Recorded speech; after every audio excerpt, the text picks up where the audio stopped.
आशा करता हूँ आप सब बहुत अच्छे होंगे। मेरा नाम है सिद्धांत अग्निहोत्री, स्टडी ग्लोस पे आपका बहुत बहुत स्वागत है। तो दोस्तों, हम फिर से हिस्टोरियोग्राफी हम पढ़ रहे हैं और उसी को ही हम कंटिन्यू करेंगे। ये पहला मॉड्यूल है।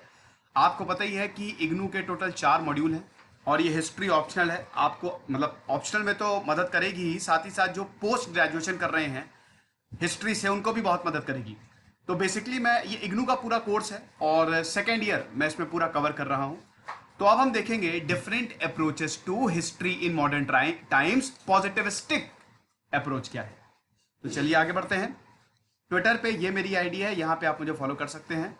हमारा टेलीग्राम चैनल है, लगभग 2000 यहाँ पे सब्सक्राइबर हो चुके हैं। तो आज आप ज्वाइन करें और तुरंत आपको यहाँ पे पीडीएफ मिल जाती है। तो दोस्तों, पॉजिटिविस्ट फिलॉसफी है क्या। देखिए, पॉजिटिविस्ट और एम्पेरिसिस्ट हम इसमें इस लेक्चर में दोनों की बात करेंगे। बहुत ध्यान से समझिएगा। पॉजिटिविस्ट फिलॉसफी की बात करें तो हमको ऑगस्ट कॉम्टे का नाम आता है। ऑगस्ट कॉम्टे 1798 से लेकर 1857 तक एक बहुत बड़े थिंकर, फ्रेंच थिंकर, फ्रांस से आते थे, जिन्होंने पॉजिटिविस्ट फिलॉसफी को फैलाया। देखिए, ये पूरा इनलाइटनमेंट पीरियड था। रेनेसा इनलाइटनमेंट पे मेरा पूरा सेपरेट लेक्चर है, वर्ल्ड हिस्ट्री खोल के देखिए। देखिए, पॉजिटिविस्ट वो होते हैं जो साइंस पे ज्यादा बिलीव करते हैं, फैक्ट पे ज्यादा बिलीव करते हैं, हवाई बातों में बिलीव नहीं करते। जो चीज एग्जिस्ट नहीं करती उस पे बिलीव नहीं करते। पॉजिटिविस्ट वो लोग होते हैं कि भैया प्रमाण दो। साइंस में क्या होता है, साइंस में सब कुछ एक्सपेरिमेंटल अप्रोच होता है। भाई एक्सपेरिमेंट हुआ है, मैथमेटिकली सबको प्रूव किया गया है। तो पॉजिटिविस्ट यही बोलते हैं। ऑगस्ट कॉम्टे की बात करें तो यूनिवर्सलिज्म पे इन्होंने ज्यादा फोकस किया कि सब कुछ यूनिवर्सल है, प्रमाण होना चाहिए। लेकिन कॉम्टे की बात करें तो ये डिसाइपल थे हेनरी सेंट साइमन, 1760 से 1825 तक जो रहे थे। हेनरी सेंट साइमन की बात करें तो यूटोपियन सोशलिस्ट। यूटोपियन मतलब समझते हैं क्या होता है, आइडियलिस्ट, 100% परफेक्शन। एक ऐसा समाज जो कभी एक्चुअली में हो ही नहीं सकता लेकिन ख्वाबों में हो सकता है। कहते हैं ना ख्याली पुलाव। जैसे कार्ल मार्क्स, उन्होंने जो बातें कही हैं वो बहुत लोग यूटोपियन भी कहते हैं, मतलब जो होगा ही नहीं। आइडियलिस्ट, सब कुछ बढ़िया, इस दुनिया में पाप नहीं, हर जगह अच्छा ही अच्छा, इक्वल डिस्ट्रीब्यूशन, कोई अमीर गरीब नहीं। लेकिन ऐसा हो ही नहीं सकता।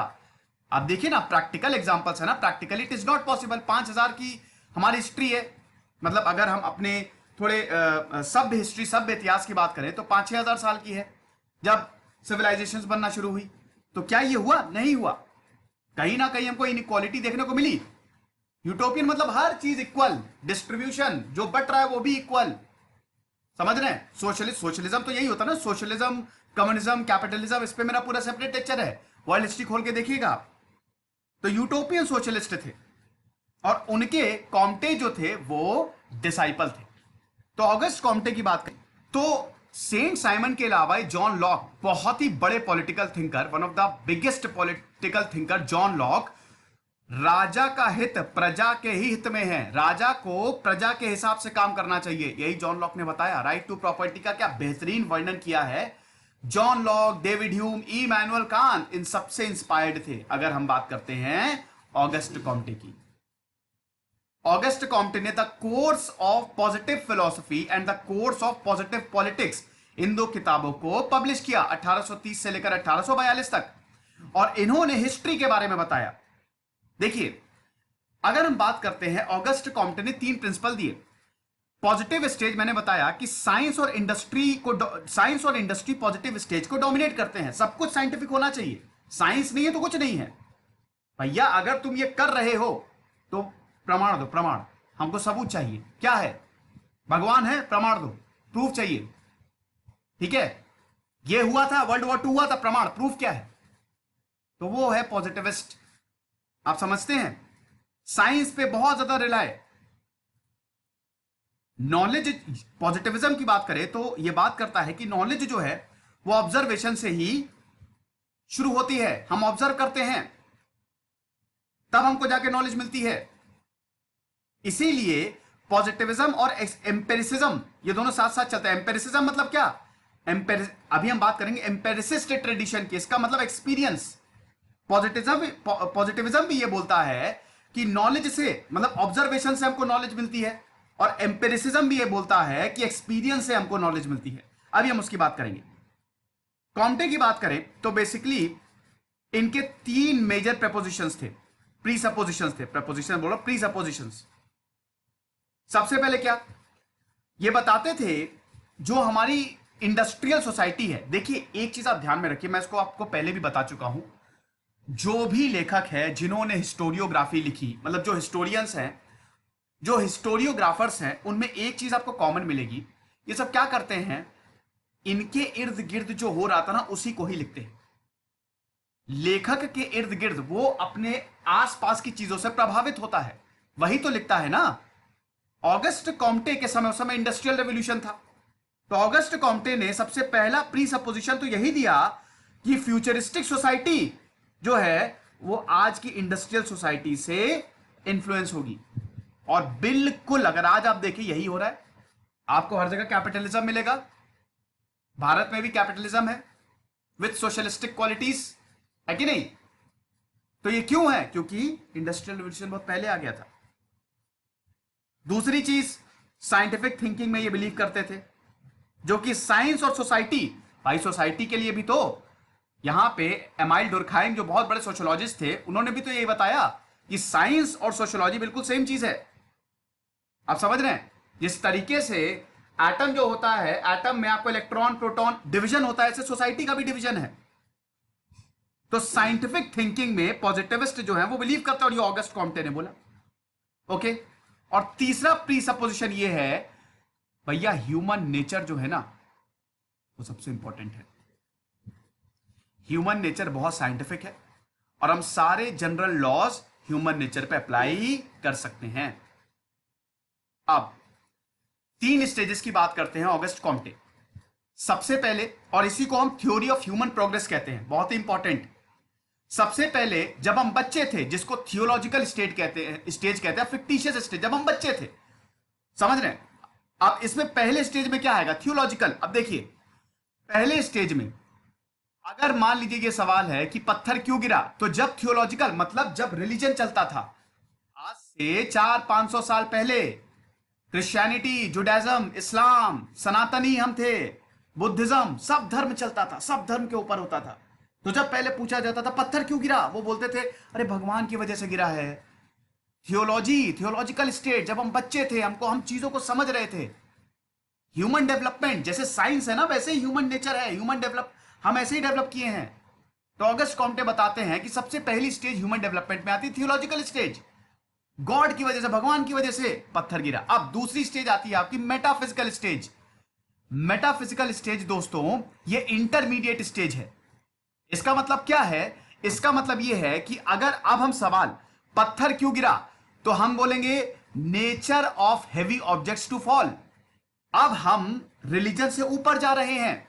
ये एनलाइटनमेंट वाली स्टेज आप देख लीजिए। धर्म के बाद जो एनलाइटनमेंट स्टेज आई ना, Voltaire, Immanuel Kant, Copernicus, Isaac Newton, वो सब बता रहे थे। तब साइंस जब डेवलपमेंट स्टेज में थी, मेटाफिजिकल जिसको बोला जाता है, भाई नेचर है, भारी है, वो नीचे गिरेगा, लेकिन गिरेगा क्यों ये नहीं पता, इसके अंदर की मैकेनिज्म हम नहीं पता लगा पा रहे थे। यानी कि बच्चे से अब हम जवान हो गए, समझ रहे हैं? रेवलेशन और अब रीजन, मेटाफिजिकल स्टेट, अब हम रीजन कर रहे हैं। इसमें देखिए आप और भी सवाल है। पहले क्या, पहले बीमारी क्यों होती थी? अरे तुम्हारे पापों की सजा है इसलिए तुम बीमार पड़ रहे हो। मेटाफिजिकल में क्या, लाइफ बहुत ही खराब है, गलत है लाइफ, लेकिन ये कोई नहीं बता रहा था वायरस और बैक्टीरिया की वजह से। ये कब आएगा? यही तो है positive last stage, positivistic. Positive stage इसको बोलते हैं, और यही है पॉजिटिविस्टिक, यानी कि सब साइंस पे बिलीव। क्यों? पत्थर क्यों गिरा? ग्रेविटी की वजह से। हाई ग्रेविटी ने 9.8 मीटर पर सेकंड से वो नीचे आया। डिजीज क्यों है? Virus bacteria. पॉजिटिविस्टिक आज की स्टेज, आज का जमाना, समझ रहे हैं? ये तीन स्टेज बताई। तो कॉम्टे ने बोला, अगर हम कंक्लूड करें कि भैया देखो साइंस जो है वो सब कुछ एक्सप्लेन कर सकती है, जनरल लॉज ह्यूमन डेवलपमेंट को एक्सप्लेन कर सकते हैं। सिंपल चीज, ह्यूमन माइंड कैसे प्रोग्रेस कर रहा है, ह्यूमन माइंड भी जैसे एक सोसाइटी प्रोग्रेस करती है वैसे ही, जैसे ह्यूमन माइंड, नहीं सॉरी मैं उल्टा बोल दिया, जैसे ह्यूमन माइंड प्रोग्रेस करता है ना वैसे ही सोसाइटी प्रोग्रेस करती है। सिंपल। और तीसरा जो बहुत ही important, individual can not change the course of history. बहुत बड़ा सेंटेंस है ये। मतलब एक इंसान हिस्ट्री को चेंज नहीं कर सकता। अब यहां पे ही डिबेट होगी, ये क्रिटिसिज्म है। ऑगस्ट कॉम्टे और पॉजिटिविस्ट बोलते हैं कि इंडिविजुअल्स जो हैं वो हिस्ट्री को चेंज नहीं करते, ये कलेक्टिव होता है। समझ रहे हैं? हर कोई, जैसे खाली हिटलर की वजह से ही वर्ल्ड वॉर 2 नहीं हुआ, और भी बहुत सारे रीजन होंगे। गांधी जी ही नहीं थे, और भी बहुत सारे रीजंस थे। इंडिविजुअल्स जो हैं वो हिस्ट्री नहीं चेंज करते, they can not change the course of history. बहुत सारे, ये पूरा कलेक्टिव अप्रोच है, ये आप समझे? तो ये बोला ऑगस्ट कॉम्टे, और ये है पॉजिटिविस्टिक ट्रेडिशन। अब इससे मिलता जुलता एम्पेरिसिस्ट बिल्कुल रिजेंबल करता है। एम्पेरिसिस्ट मतलब क्या हुआ? एम्पेरिसिज्म एक ग्रीक वर्ड से लिया गया है। Greek word Imperia, EMPEIRIA, Imperia. इसका मतलब होता है एक्सपीरियंस। फिलॉसफी में ये बोला, मतलब अगर फिलॉसफी की बात करें, आपने ये पढ़ा होगा जिनका फिलॉसफी ऑप्शनल है, इसका मतलब कि जितनी भी नॉलेज है सब एक्सपीरियंस से आती है। एक्सपीरियंस करते जाओ। So experience alone is the justification of all knowledge in the world. जो भी तुमने नॉलेज एक्वायर की है बेस्ड ऑन एक्सपीरियंस, राइट? बहुत सारे और भी मतलब तरीके होते हैं नॉलेज को एक्वायर करने से।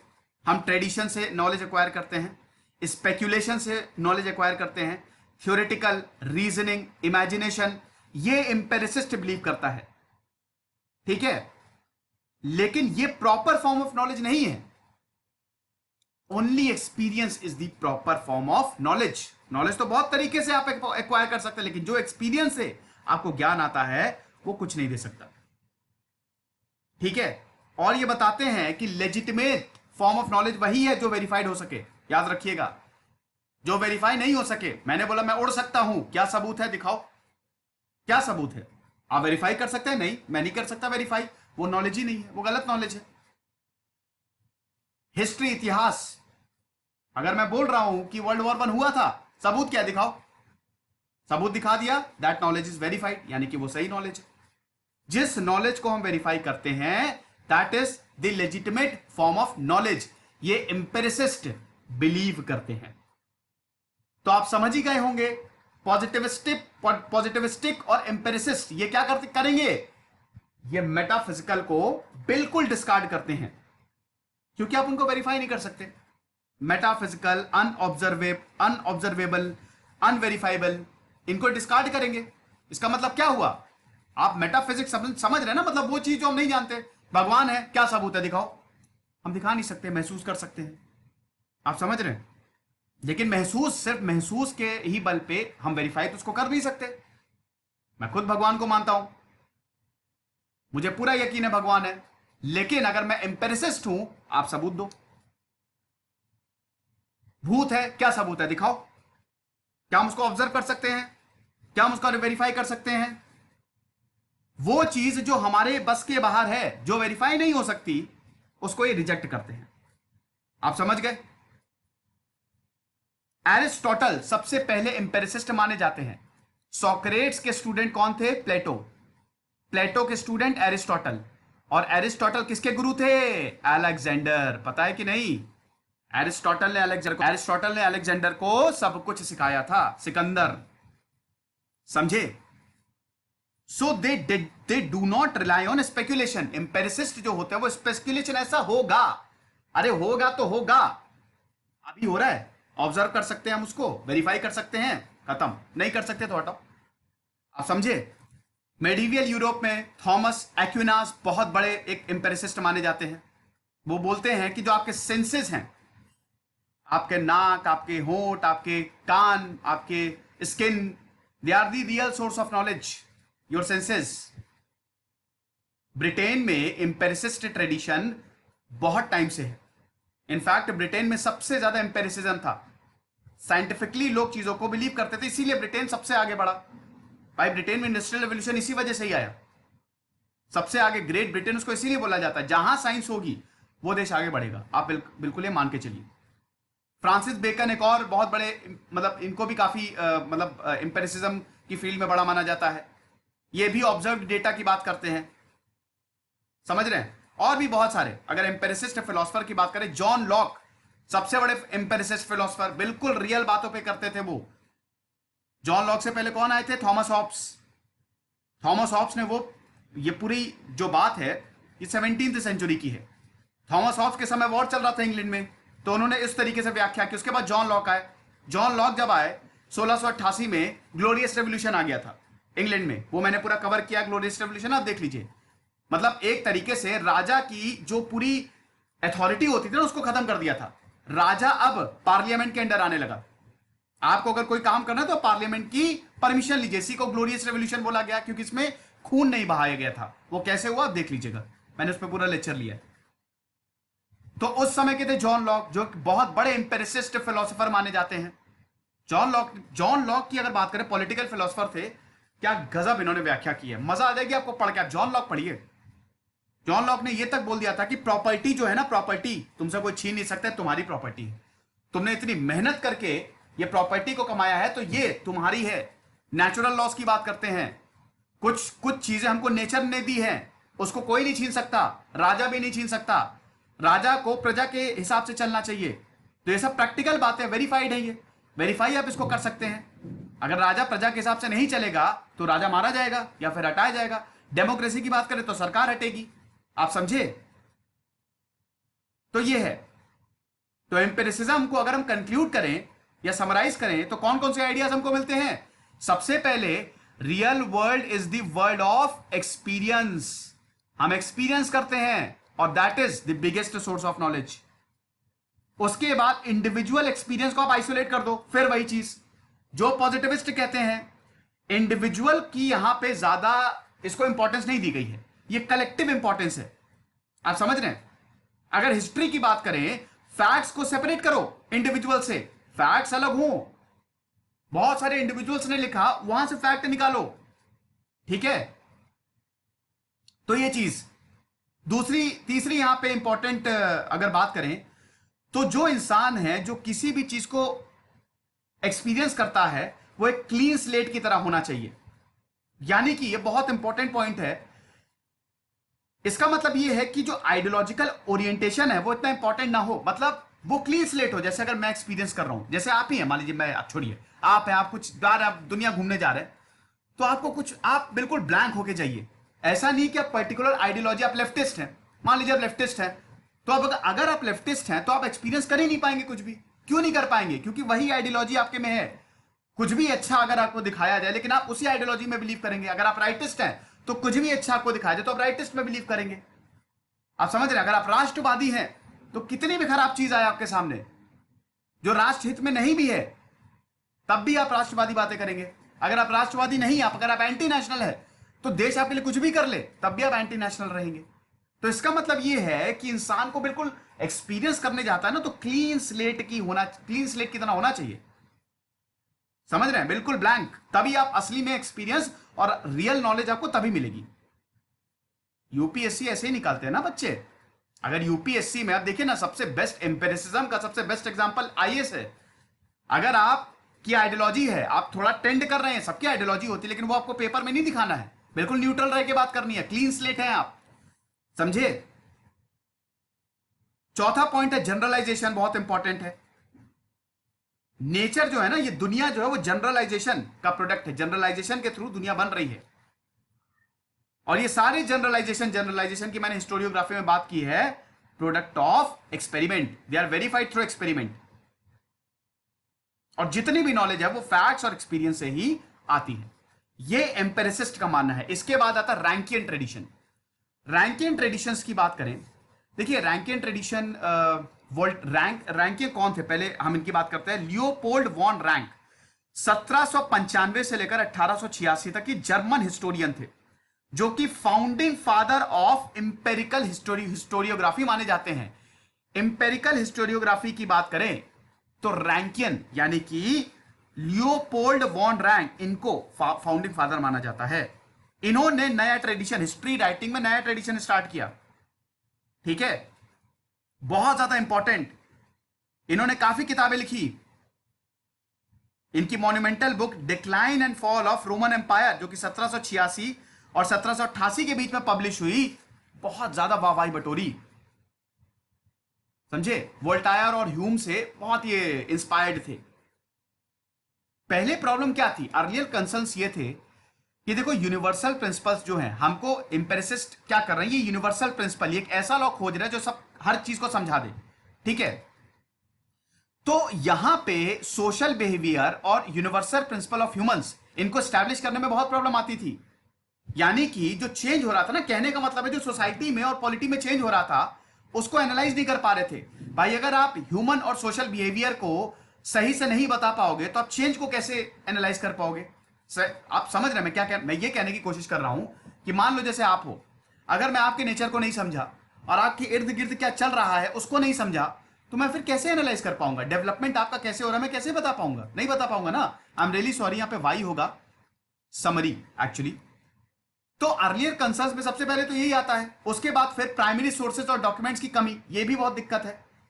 एक और दिक्कत ये है कि फॉर्मल टीचिंग ऑफ हिस्ट्री, आज भी हिस्ट्री की बहुत ही फॉर्मल टीचिंग होती है, हिस्ट्री सबसे इंपॉर्टेंट सब्जेक्ट है, लेकिन आप उसको स्कूलों में पढ़ेंगे ना, वो ऐसे फॉर्मली पढ़ाया जाता है, मैं क्या बताऊं, बोर होकर इंसान सो जाता है। मैंने भी अपने स्कूल में हिस्ट्री पढ़ी थी ना, बहुत बोरिंग लगती थी मुझे, लेकिन कितना इंटरेस्टिंग है हिस्ट्री, समझ रहे हैं। तो ये सारी चीजें हैं। तो रैंकियन ने, अगर हम बात करें, लियोपोल्ड रैंक ने इन सबको चेंज किया। इनकी जो राइटिंग है ये तीनों कंसर्न्स एड्रेस किए। फ्रेंच रेवोल्यूशन को बहुत अच्छे से समझाया। ग्रेट रेवोल्यूशन ने, फ्रेंच रेवोल्यूशन ने किस तरीके से नए नए आइडियाज को जन्म दिया। सोर्सेज और डॉक्यूमेंट्स को बहुत ही केयरफुली एग्जामिन किया गया। आप समझ रहे हैं। लिंग्विस्टिक स्टडीज, इन्होंने advanced method of linguistic studies को इन्होंने अपनाया। हिस्ट्री ऑफ रोम को इन्होंने बहुत सारी किताबें लिखी। History of the Latin and Teutonic Nations, बहुत, ये इनकी पहली बुक थी 1824 में, मैंने देखिए यहां पे लिखा भी है, 1824 में इन्होंने पब्लिश की। तो बहुत कुछ इन्होंने। अब अगर हम इनको समराइज करें, मतलब इनकी रैंकियन ट्रेडिशन को समराइज करें, तो इसमें सबसे पहले तो ये बताते हैं कि देखो बेटा, पास्ट जो है ना, पास्ट, उसको पास्ट रहने दो। प्रेजेंट प्रेजेंट है, पास्ट पास्ट है, और ये एक इनका क्रिटिसिज्म भी होता है। प्रेजेंट प्रेजेंट है, पास्ट पास्ट है, पास्ट तुम्हारा पास्ट है, प्रेजेंट से उसको ज्यादा रिलेट मत करो। ठीक है, अक्सर कई बार होता है हम प्रेजेंट से पास्ट को रिलेट करते हैं, जो अभी चल रहा है उसके बिना पे हम पीछे रियलाइज करते हैं, लेकिन वो तुम्हारा इतिहास है, उसको छोड़ दो, ये तुम्हारा वर्तमान है, इसको देखो। तो यहां पे पास्ट जो है, पास्ट को स्टडी करना चाहिए, लेकिन प्रेजेंट को इंक्लूड नहीं करना चाहिए। अब इसका एग्जांपल मैं देता हूं, जैसे मान लीजिए कि आज जो है वो गरीबी है, या कैपिटलिज्म बहुत ज्यादा है, कुछ लोग बहुत अमीर हैं, तो वो आज है। हम अगर पास्ट में जाएं तो पास्ट में क्या था, पास्ट में धर्म था, इंडस्ट्रियल रेवोल्यूशन आया, तो वो पास्ट है ना, प्रेजेंट से उसका क्या लेना देना। यही एक बहुत बड़ा क्रिटिसिज्म है। यहां पे बहुत सारे जो फिलोसफर्स हैं वो ये कहते हैं कि भैया प्रेजेंट को पास्ट से हम बिल्कुल रिलेट करके देखेंगे, तभी तो हमको समझ में आएगा ना। रैंक का कहना है कि पास्ट का अपना नेचर होता है और प्रेजेंट से बिल्कुल डिफरेंट है। रैंक एम्पेरिसिस्ट थे, अभी मैंने बताया ना, फाउंडर ऑफ एम्पेरिकल हिस्टोरियोग्राफी को बोला जाता है, और वो बताते थे कि एक्सपीरियंस से ही आपको नॉलेज मिलता है। और नॉलेज में इसमें दो तरीके के सोर्स होते हैं, प्राइमरी सोर्स जो सबसे इंपॉर्टेंट होते हैं, जो प्रायोरिटी सोर्स होते हैं, और एक होते हैं सेकेंडरी सोर्स। प्राइमरी सोर्स वो होते हैं जो बहुत पुराने सोर्स, और उसको बाकायदा हम कंटिन्यू करते जा रहे हैं, और सेकेंडरी सोर्स जो लोग लिखते हैं। ठीक है, उसी की वजह से हमको नॉलेज भी मिलती है। रैंक का ये कहना है कि हिस्टोरियन जो है वो बिल्कुल न्यूट्रल रहे, वो सिर्फ और सिर्फ प्राइमरी और सेकेंडरी सोर्सेस पे जाए। अरे यार, मैंने फिर ये जे हो गया, मैं स्पेलिंग बहुत, अब से मैं स्पेलिंग कोई मिस्टेक नहीं करूंगा, ये NATIONS होगा। ठीक है, रेफरेंसेस ले, अपने ही ना चलाए, अपने मन की ना चलाए, इमेजिनेशन और इंट्यूशन ना डाले। हिस्टोरियन को क्या लगता है ये सही नहीं है, जो हुआ है फैक्ट है तो फैक्ट को प्रोड्यूस किया जाए। रेफरेंस दे, आप रेफरेंस देते हैं ना, आंसर राइटिंग जब आप करते हैं या किताब लिखते हैं तो रेफरेंस देते हैं, रेफरेंस देना बहुत इंपॉर्टेंट है, समझ रहे हैं। बहुत सारी इन्होंने किताबें लिखी, Ottoman and the Spanish Empire in the 16th and 17th century, the popes of Rome, the church and the state in the 17th and 16th century, history of reformation in Germany, बहुत सारी इन्होंने किताबें लिखी। अब हम बात करते हैं दोस्तों क्रिटिक्स। देखिए, एम्पेरिसिज्म और पॉजिटिविज्म की बात करें तो इसमें प्रॉब्लम ये है कि ये बेसिकली किसकी बात करता है, ये बात करता है बहुत ही आइडियल वर्ल्ड की, ठीक है। इसमें फैक्ट की बात हो रही है, साइंस की बात हो रही है, तो इसमें सेंटिमेंट्स तो होंगे नहीं, मोरालिटी होगी नहीं, जो है वो है। लेकिन ऐसा नहीं होता है। यहां पे बहुत सारे हिस्टोरियन जैसे जोहान गुस्ताव ड्रोसेन हो गए, जेकब बुरकैट हो गए, फिर जूल्स मिकेलेट हो गए, ये सब बोलते हैं कि भैया ऐसा नहीं है, morality is very important, ethics are very important. कई बार हमको चीजों को देखना पड़ता है। जैसे वर्ल्ड वॉर 2 हुआ, हिस्ट्री, हिटलर का उदय हुआ, ठीक है, लेकिन क्यों हुआ, सारी चीजें समझानी पड़ती है। मोरालिटी, हिस्ट्री का पर्पस सिर्फ फैक्ट्स बताना नहीं है, हिस्ट्री का पर्पस यह भी है कि लोग वो चीजें दोबारा रिपीट ना हो। फिर हिस्ट्री एज अ कम्युनिटी की बात करते हैं यहां पे पॉजिटिविस्ट, मैंने बताया था ना, इंडिविजुअल का यहां पे कोई रोल नहीं होता। ये बहुत बड़ा इसका क्रिटिसिज्म होता है। इंडिविजुअल का क्यों रोल नहीं होता है? बिल्कुल रोल होता है। हिस्ट्री ऑफ कम्युनिटी को यहां पे एम्फेसाइज किया गया, पॉजिटिविस्टिक और एम्पेरिसिस्ट। अभी मैंने बताया कि कम्युनिटी जो है वो पूरा हिस्ट्री को बनाती है, लेकिन इंडिविजुअल का बहुत बड़ा रोल होता है। गांधी जी का बहुत बड़ा रोल है, हिटलर का बहुत बड़ा रोल है, सबसे बड़ा उनका ही रोल है। अगर वर्ल्ड वॉर 2 की बात करें तो हिटलर, भारत में मूवमेंट्स की बात करें तो गांधी जी, सुभाष चंद्र बोस। तो इंडिविजुअल का रोल बहुत बड़ा होता है। कम्युनिज्म तो पूरा कार्ल मार्क्स पे ही टिका है, समझ रहे हैं? तो ये न्यूट्रल, हद से ज्यादा न्यूट्रल इंटरप्रिटेशन को यहां पे क्रिटिसाइज किया गया है। सेंटिमेंट्स बहुत जरूरी है, फीलिंग बहुत जरूरी है।